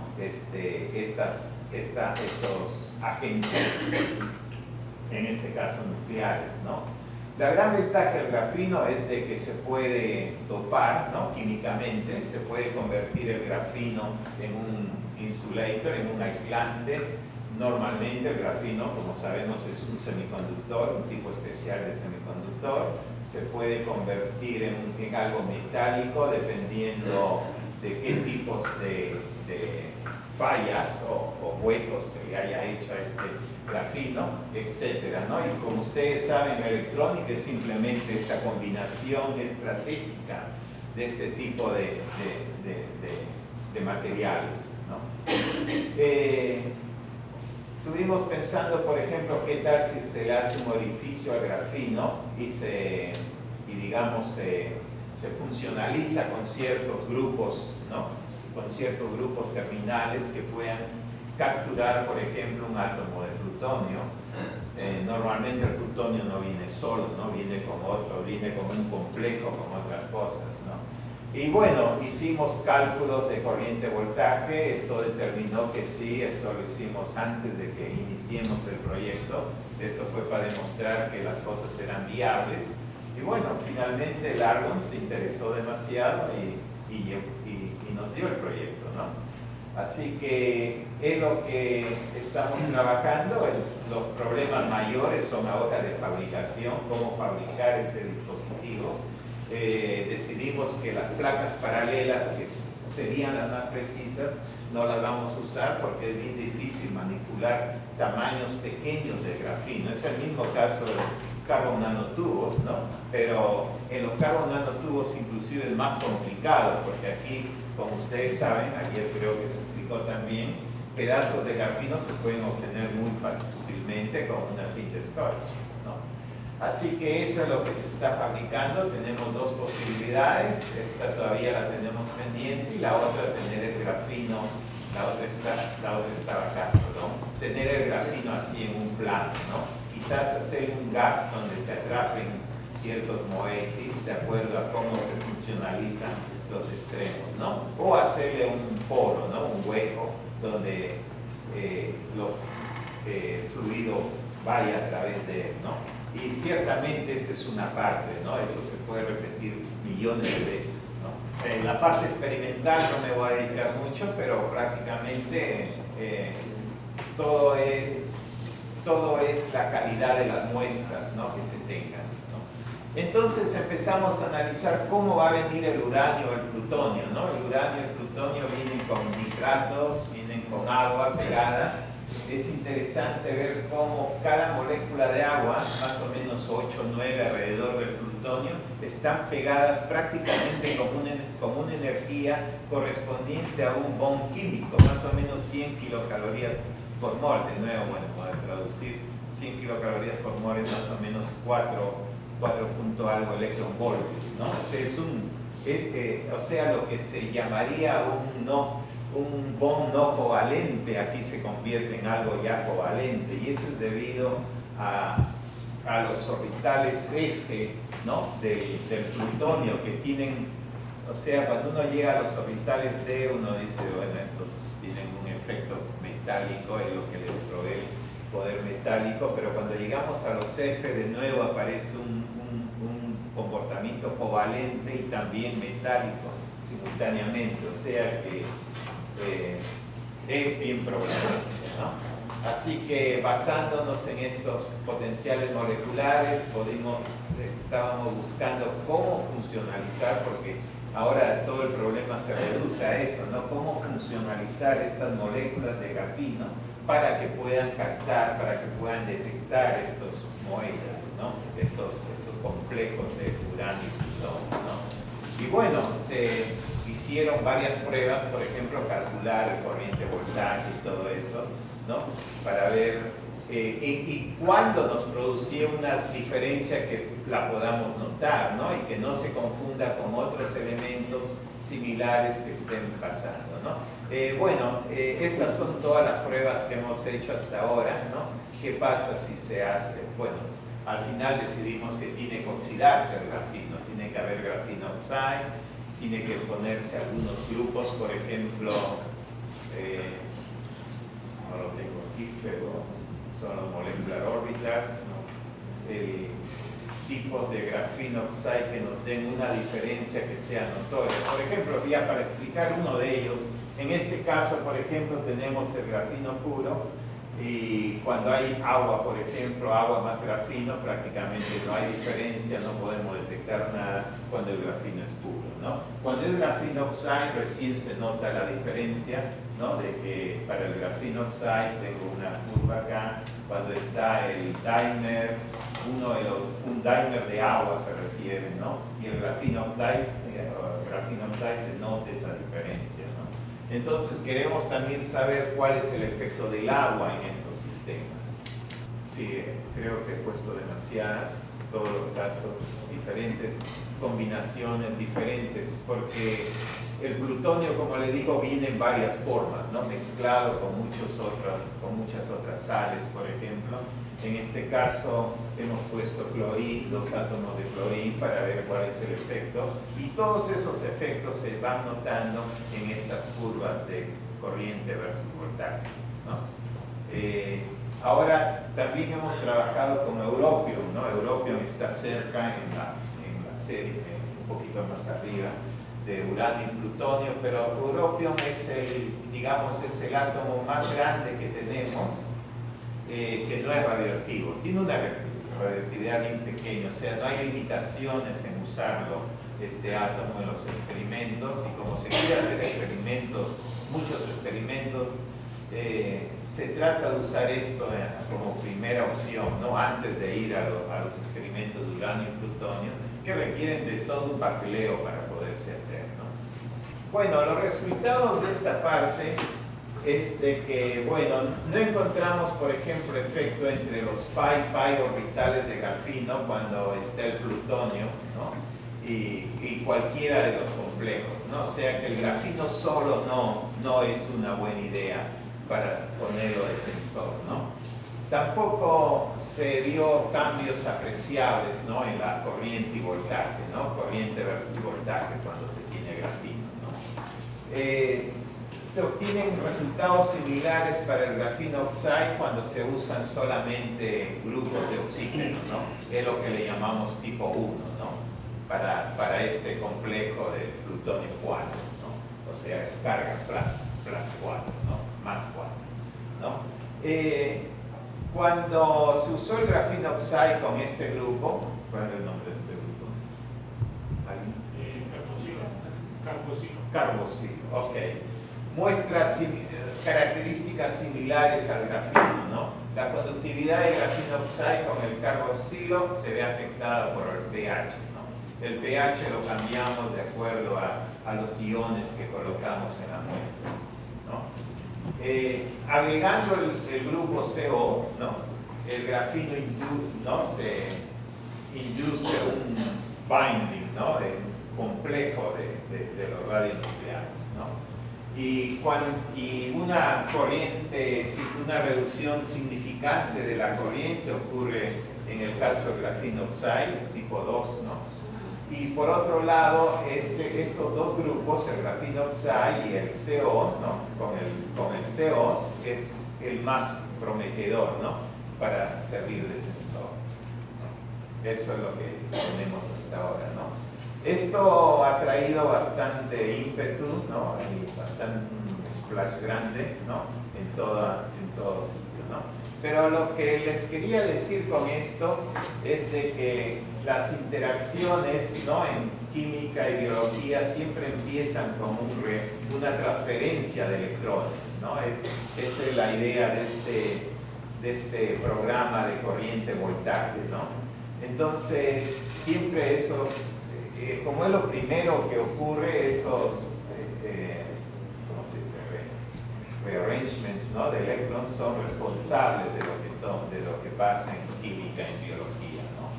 Y de paso, para este tipo de problemas, la química teórica y computacional es una de las herramientas más poderosas para desarrollar estos nanosensores, ¿no?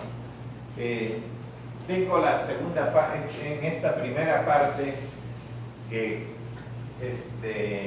bueno, los que han participado acá, tengo un grupo bien multidisciplinario. Por ejemplo, tengo ingenieros químicos, tengo una bióloga, tengo alumnos de ingeniería eléctrica, de materiales, ¿no? De ingeniería química de nuevo, ingeniería eléctrica, biología, y tengo también una profesora de la Universidad de Chile y un profesor del UNAM de México. Este es el único doctor en medicina que hace este tipo de cálculos, ¿no?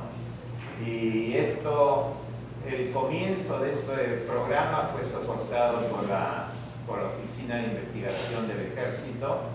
Inicialmente el dinero vino de lo que se llama la Agencia de Reducción del amenaza, reducción de las amenazas a la defensa, ¿no? Y del Departamento de Energía, pero eso no está relacionado a lo que he presentado aquí, ¿no? Lo que les quería mostrar era el caso de silicio, ¿no?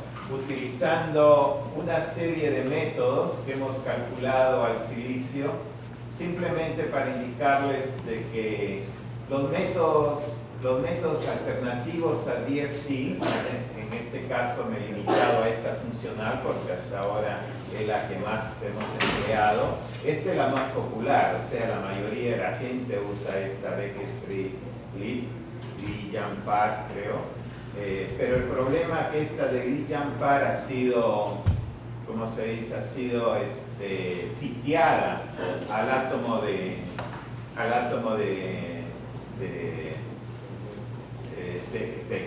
helio, ¿no? O sea, el exchange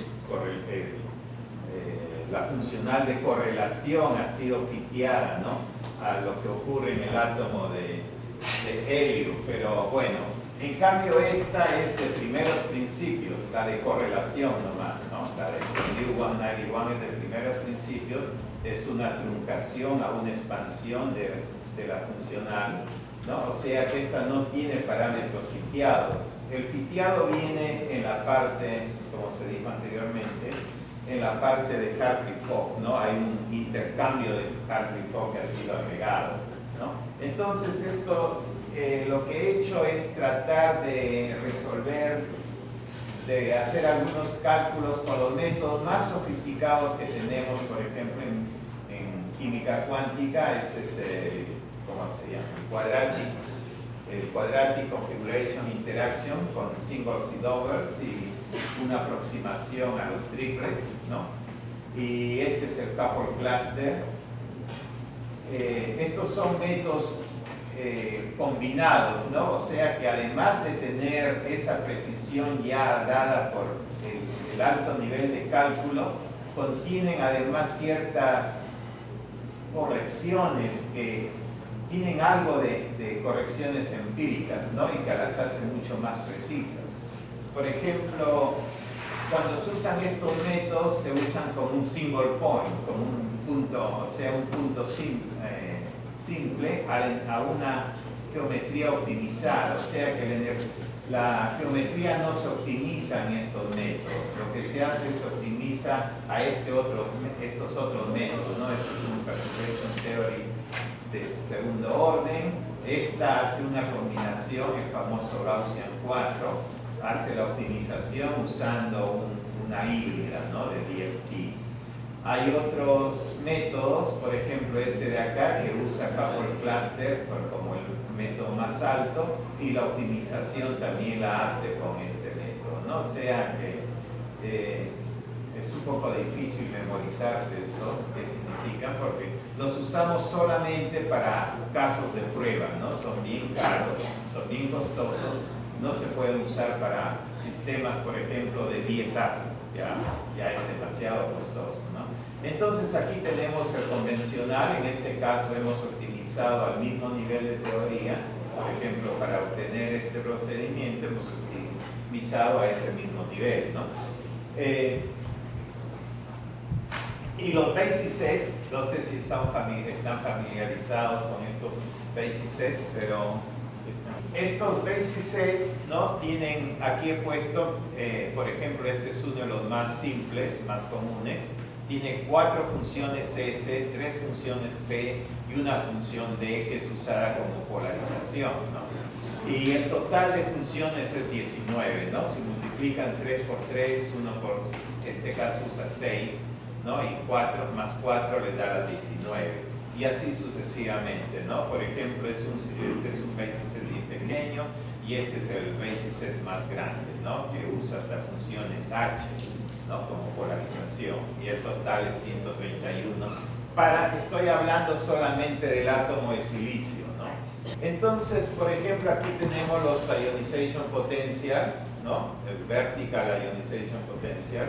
En este caso, por ejemplo, con estos métodos de DFT, estos son los valores, estos son los errores de acuerdo al experimento. Estos experimentos para sílico son bien precisos, como les digo, tienen una precisión química. Y estos son los errores con los métodos, ¿no?, más sofisticados, ¿no? Este es el primer ionization potential, cuando uno le quita un electrón al átomo de silicio, ¿no? Y como pueden ver, los métodos más o menos, todos los métodos prácticamente a este nivel dan buenos resultados, ¿no? Cuando le quitan un electrón más, ¿no?, aquí tenemos los resultados, los errores vienen de esa manera, ¿no? Los DFT sobreestima, estos underestiman el valor, ¿no? Pero más o menos podemos decir que ahí van, ¿no? Cuando se va al tercer ionization potential, porque para silicio se tiene prácticamente todos los potenciales de ionización, de la misma manera, o sea, podemos tener cierta confidencia en estas funcionales, ¿no? Aquí lo que tengo es el electron affinity, la afinidad electrónica. aquí podemos ver, por ejemplo, de que los métodos tradicionales, ¿no?, van mucho mejor que los de DFT, pero los errores no son tan grandes, ¿no? Como pueden ver, si usan ya un basis Z adecuado, estos errores son fracciones de electronvoltios, ¿no?, que también se obtienen con esto. Si usaran estos métodos simplemente sin estas combinaciones, los errores serían mucho mayor con los de DFT, ¿no? Bueno, aquí lo que tengo es la disociación, ¿no?, para el dimer. Esto ya es más química, ¿no? O sea, la energía de disociación. Aquí también tenemos, por ejemplo, estos métodos dan buenos valores, pero tengan en cuenta que el costo de estos métodos, la escala de estos métodos va como n a la 7, a diferencia de los de DFT que escalan como n a la 3, ¿no? O sea, se dan cuenta que la cantidad de tiempo que eso implica en computación, ¿no? Entonces tenemos aquí pues de que si se incrementa el tamaño del basis set, que más o menos es tan grande como los basis sets que se están empleando aquí, ¿no? O sea, más o menos se obtiene, inclusive en muchos casos, un mejor valor con respecto al experimental. Y estos son valores que se pueden creer porque los experimentos están bien hechos, ¿no? Bien tomados, ¿no? Aquí tenemos el ionization potential, pero ahora de la molécula, ¿no?